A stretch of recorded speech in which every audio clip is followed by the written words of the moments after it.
জনসম্মুখে তাদের পাথর মেরে হত্যা করা। 180 দিন কেন, 3 মাসও না, 1 মাসও না, 15 দিনও না, আমরা আজই বিচার চাই। সবার একই শাস্তি, সেটা আমার আত্মীয় হোক, শিক্ষক হোক, হুজুর হোক, যেটাই হোক, সবার জন্য একই শাস্তি। ধর্ষকদের শাস্তি হচ্ছে যে জনসম্মুখে তাদের পাথর মেরে হত্যা করা, কিন্তু আমাদের সমাজে পাথর মেরে হত্যা করা তো দূরে থাক, ধর্ষকদের ন্যূনতম যে শাস্তি মৃত্যুদণ্ড সেটাও আমাদের সমাজে এখন চালু নেই।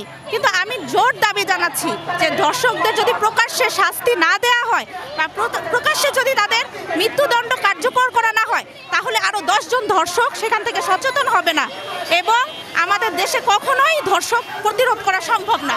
ধর্ষকদের শাস্তি যদি আমরা প্রতিরোধ করতে চাই, তাহলে ধর্ষকদের আমাদের অবশ্যই উচিত জনসম্মুখে কঠিনভাবে পরাস্ত করা, যেন এটা থেকে আরো 100 জন মানুষ শিক্ষা গ্রহণ করে। আমরা এটা অনেকে জানি না, অনেকের কান পর্যন্ত পৌঁছায় না। যখনই কোনো শিশু ধর্ষণ হয় তখনই সেটা কান পর্যন্ত পৌঁছায়, কিন্তু বিভিন্ন জায়গায়, অনেক জায়গায় আছে যেখানে হচ্ছে ধর্ষণ হচ্ছে কিন্তু আমরা জানিও না। এর সবচেয়ে বড় কারণ হচ্ছে যে ধর্মীয় নৈতিকতা, সামাজিক নৈতিকতা, চরিত্রহীনতা, এগুলো হচ্ছে আমাদের সমাজে নেই। ঠিক আছে, 180 দিন সময় নিতে হবে। তারা কি ধর্ষণকারীকে পালানোর সুযোগ দিতে চাচ্ছেন? সরকারের কাছে আমার প্রশ্ন, তারা কি ধর্ষণকারীদেরকে পালানোর সুযোগ করে দিচ্ছেন? আমরা এটা চাই না। 180 দিন নয়, আমরা কখন 180 দিন সময় নিব না।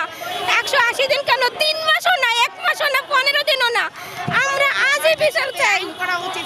যেন হাজারো শিশু নিরাপত্তায় এই বাংলার জমিনে বেঁচে থাকতে পারে, আর কোনো শিশুকে যেন এরকম ভুক্তভোগী হতে না হয়। সবার একই শাস্তি, সেটা আমার আত্মীয় হোক, শিক্ষক হোক, হুজুর হোক, যেটাই হোক, সবার জন্য একই শাস্তি। এক সময় ছিল হচ্ছে সরকারের প্রভাবে, আর এখন যেহেতু সেই ফ্যাসি সরকার নাই, আমরা চাই এখন একটা ন্যায্য বিচার।